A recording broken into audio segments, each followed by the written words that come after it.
we're equal with Chicago, or Illinois as we call it. So yeah, you guys are pretty much, I would say Chicago and Ohio are two states that are just like, whatever, man. Let them fight it out. Like basically Chicago and Ohio reminds me of me on Bill Maher's Real Time show. The other states have been like, applauding when when the villains die and shit like that, and interacting with the movie, frustrations you can tell. But these two communities are just like, hey man, I don't know anything, here's a dick joke. Well, but Richard Kelly was very helpful in this movie. At one point, he read a sequence in the sacrifice scene where they kill the dude in the saran wrap. He wasn't wrapped in saran wrap then. But it was a ritual stabbing. Everyone in the chapel grabbed knives and stabbed this dude, and he was wearing a goat's head at the time and shit. And Richard Kelly was like, that just seems a little too, like, 70s dude. He's like, I think like a gunshot to the head is probably more chilling than that. And I was like, okay. And so I started thinking about shooting the dude in the head at that point. So, and then it became what it became. So yeah, he definitely played a role in as much as he had a very good suggestion. But the flavor of it, not so much. I mean, look, Southland, I didn't know what it was when we were shooting it, and I'm still not quite sure what it is now that I've seen the whole thing. Sure. But it's definitely a puzzle that Richard has figured out in his own head. But he's a good dude to have around. But I wouldn't say it was that he was much of an influence on this, with the exception of that fucking big change. Definitely two different flavors. But I guess the connection I was maybe drawing is how the impression I got from your film was the idea of, and you sort of alluded to, is like, you identify yourself as Christian. Yeah. And here are these people claiming Christianity, which is supposed to be this philosophy of love. Yes. And whereas I felt like in Richard Kelly's, in the end, especially with the song at the credits, it's like, hold on, love's the greatest thing. So totally. I think it's not really probably the ultimate message of like almost every movie, like largely it's just like, we need more love and less hate, unless it's a movie about hate. But I guess there's that we definitely share that in common. But and his is, well, he always said that his was a satire, but I never quite understood that. But I could see satirical elements and stuff like that. Sure. He's a very gifted filmmaker too. He just needs a script right now, like a script that's definitely he needs to do something very linear at this moment in time, because he's always like, and it's just like, Richard, do something just show him that you could do something very straightforward, and then you'll be able to do whatever you want all the time. He's an artist. He's a true artist, and he's like spacey, like a real artist, a little bit. Like he's always just like, no, like he's always in dreams a little bit. That's kind of neat. Yeah. Where's Jen? She's literally right there. What is that?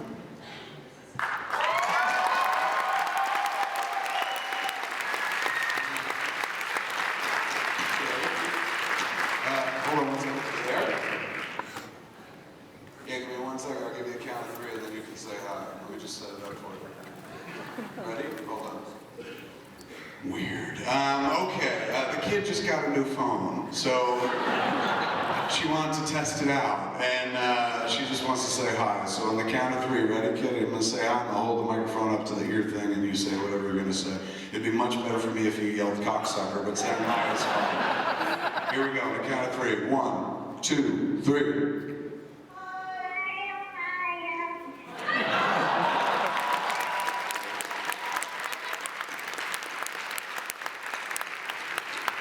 Isn't that weird? We show like a really horrible movie, and then it's like cute phone tricks with my kid. How are you, sir? Sorry for the interruption. Oh, it's amazing. That was astounding. No, it's not. It's just me talking to something that happened because I fucked the chick that came out once. Amazing. It could happen to you too. It's not worth it. How are you? To give to me is like, not like making it big, not like anything, just an overall like basic, this is what you need to do in order to be somewhat successful. I don't know about successful. The thing you always want to be able to do, because this way you'll be successful whether you're successful or not, is tell your story. That's the only thing you got going for you as a storyteller, is you can tell a story that nobody else can tell because it's yours. So that's the only real fucking special thing anybody brings to the game. The closer it is to you, the better chance you have of A, losing a mainstream audience because it becomes about individual as opposed to the mass, but B, finding yourself an even more ardent audience. It depends what kind of audience do you want. If you want people that are just like, oh, I love movies like this, they don't know your name, they don't know what you did, they don't know any particular thing about the movie other than like, it was just a big movie that could have been directed by anybody. Or you can make these weird, smaller little movies that don't appeal to everybody, and in fact, very rarely appeal to anybody except a very small but ardent following of cats that feel that you're speaking to them. And that's what happens when you write your story. When you're telling your story, man, you're gonna grab people, not everybody, but you're gonna grab people who are just like, oh shit, I identify with that. It's the identification factor of like you talking about something that perhaps they or somebody they know has kind of gone through or done, and that's what kind of brings you an audience, at least an audience, not gonna be a large one. And so when you say successful, like there's two levels of success, right? There's the one where everybody's like, you're good at it and here's money and shit. And then there's the one where you are successful, where every day you get up and fucking like, you're like, I don't give a shit if I'm not Michael Bay, you know, I'm this guy. There's a dude, a filmmaker named Henry Jaglom, who's been doing it longer than I have. And dude makes a movie about maybe a movie a year, maybe a movie every other year. And he's got one billboard in Los Angeles on Sunset Boulevard that he changes out for every movie and shit. And he's probably, I don't think any of his movies have ever made more than maybe 200 grand or something, maybe 500 grand or something like that. He's a true hardcore independent filmmaker. And I never met him, but I just have to imagine that Henry Jaglom is probably the happiest filmmaker of all of us working because he doesn't compete, he does his thing, and that's it. And that's where happiness is. You do your thing, don't think about anybody else, don't think about how they're doing, don't think about where you are in relation to them. Just do your thing and you'll always be successful. You know what I'm saying? It may not be monetarily, or it may not be the scale of success that fucking everyone craves, which is like, you know, the most amount of people possible saying, yeah, you rock. But I've been, I've never had the fucking mass, yeah, you rock, but I've had like a bunch of people, and then I've also had ardent people, like a smaller group of people who are just way more into it. And I always take the ardent small group over the big room any day, you know what I'm saying? Like you'll get those cats, the ardent ones, they'll come back. They'll see everything. They'll give it a shot. You know, most likely they'll give anything you make a shot. The other ones, not necessarily. They're just waiting for the next thing, whatever's exciting, whatever happens. Or they're just seeing everything, or seeing it for the sake of seeing it. It doesn't matter whether you're connected or not. It's the best thing you can possibly do is tell your story, because nobody else can kind of do that. Now, it's not a sexy answer, and it's not like the one that's going to make anybody rich, and nobody wants to hear it, but that'll make you happy, trust me. It's like, that's what I'm looking for. It's not so much the money, it's just making films and me being happy about what I make. It's shocking, dude. If you are happy with it, if you do something that you love, and you can get that across, that's all that is. All I do is stand up there and talk about things that I love with great passion. And it's infectious. So much so that like the movie doesn't matter at a certain point. It doesn't matter whether the movie's good or bad. It doesn't matter whether the movie's long or not. It doesn't even matter if we show the movie sometimes. It's the passion, man. You kind of show them that you give a shit more than anything else in life about this thing that you're out there talking about, and they'll go with you as long as you're being real. You know, at the end of the day, they'll smell an authenticity like that. But if they see you up there in love with what you're doing and just communicating, it sits in them too. It starts to grow and fester, and then they want to do what you do, not necessarily be you, but just like I want to do that, not necessarily make the exact films like you, but just be able to kind of advocate for their work as passionately as I don't know, as I guess I kind of do up there. Talent is amazing, and it'll take you very far in life. I don't have any, so I have to go out and advocate for the fucking movies. There are people that are like, what's his name? Fincher, David Fincher, brilliant director, right? You never see David Fincher out there explaining his work. You never see David Fincher out there going like, I got kicked off an airplane. You never see David Fincher doing 3-hour Q&As or shit like that. Or there's no David Fincher action figure or anything like that. David Fincher, a true artist, he can make something, put it out there, and let the work speak for itself. He's a very talented individual. I'm not. So I've always had to kind of go out there and talk before the work, and then talk after the work as well, to explain myself in some cases. And that came from something that Harvey Weinstein taught me very, very many years ago when we first got into the business with Clerks when we were at Miramax. He goes, this is what you need to understand if you want to do well in this business. Movie doesn't begin and end when the curtain goes up and the lights go down or something like that. He's going, if you're really good at your job, the movie begins long before they got into the theater. And he's like, if you're fucking magical at your job, the movie's going to last long after the credits roll. And that's what I've always been about, trying to stretch out the experience for as long as possible. I'm not content to just let the lights go down and fucking have you for 2 hours. I want to have you this way as well, because if I don't get you in those 2 hours, then I'm fucked. Unless I get a second bite at the apple. You know what I'm saying? Where it's like, and that's kind of, my whole career has been predicated on that. Like basically showing the movie, getting out there and talking about it as well. So that way, and I learned that in the Houston World Fest, man. We showed Clerks, this is back in '94. And then we did Q&A afterwards, and some dude's walking out talking to his friend, and he goes just like, "Did you like the movie?" The guy goes, "No, but I thought those dudes were funny." He's talking about me and Scott Mosier. And right then and there, I was just like, fuck, man, that's it. Like, if I don't get him with the movie, there's always a chance I can get him with the Q&A. And getting them with the Q&A, so to speak, is all about just being honest. People appreciate fucking candor, man. There's so much fucking bullshit and artifice out there that all you have to do to fucking stand apart is just be like, "I ate my wife's asshole." People are like, "Oh," and not out of shock of like, "Oh, that's appalling," but they're just like, "Finally, somebody said it," you know? I do too, and it starts a fucking conversation.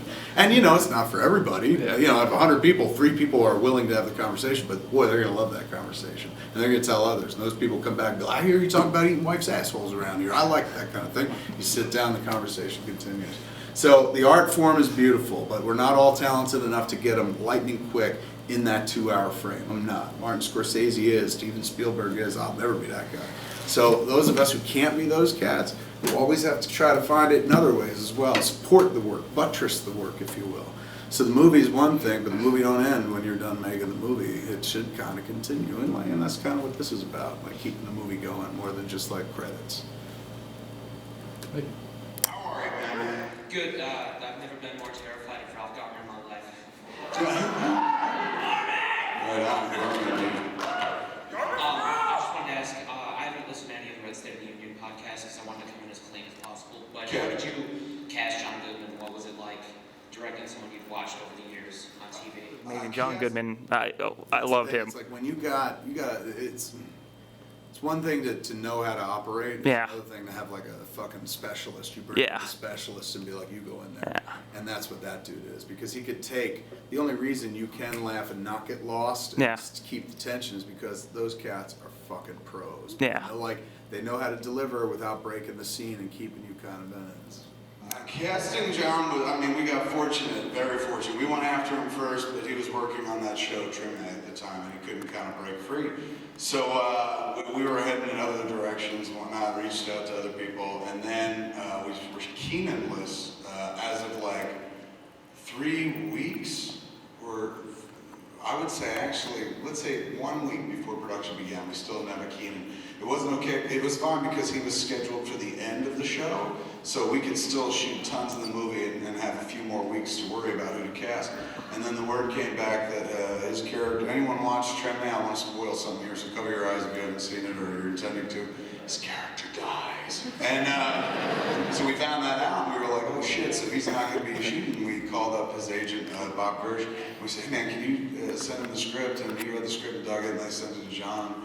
John signed on like that. He's like, yeah, okay, let's do it. I mean, he only had to work for like a week, but you know, there's a lot of dialogue to say, but he was kind of into it.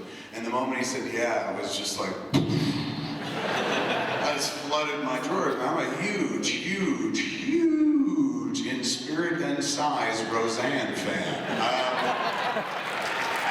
And in many ways, With a lot of Q&As and stuff, people are always asking like, oh, how do I make it in the industry? How do I do all that stuff? You know, but the question I want to ask is like, what are some of the things you need to avoid? You know, like, Let me see. Believe in your shit, don't stink.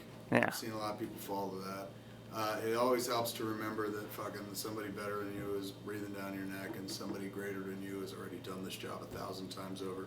You are not reinventing cinema. You're just Yeah. adding one spoke to the wheel. If you're lucky, it's a strong spoke. Humility is the important thing. In this business, humility is the first thing to fucking go. Yeah. Because it's a business where people capitulate to you all the time. People give you what you want. And basically, you're an overgrown child. You're paid to make pretend for a living. That's the very essence of childhood. Yeah. So that'll extend beyond the work right into real life. And it fucking affects a lot of people. I mean, even me, dude. It's very hard sometimes to remember that, like, you know, you can do some of these things for yourself, including going to get your fucking dinner upstairs or something like that. Yeah. So humility is the kind of That's the thing you desperately want to hold on to. So many cats that I came up with in '94 did, like they got a little taste of success. They went out there and tried to live the successful life, man, just partying fucking all the time, doing tons of fucking coke and shit. It was more about like the shit that came along with the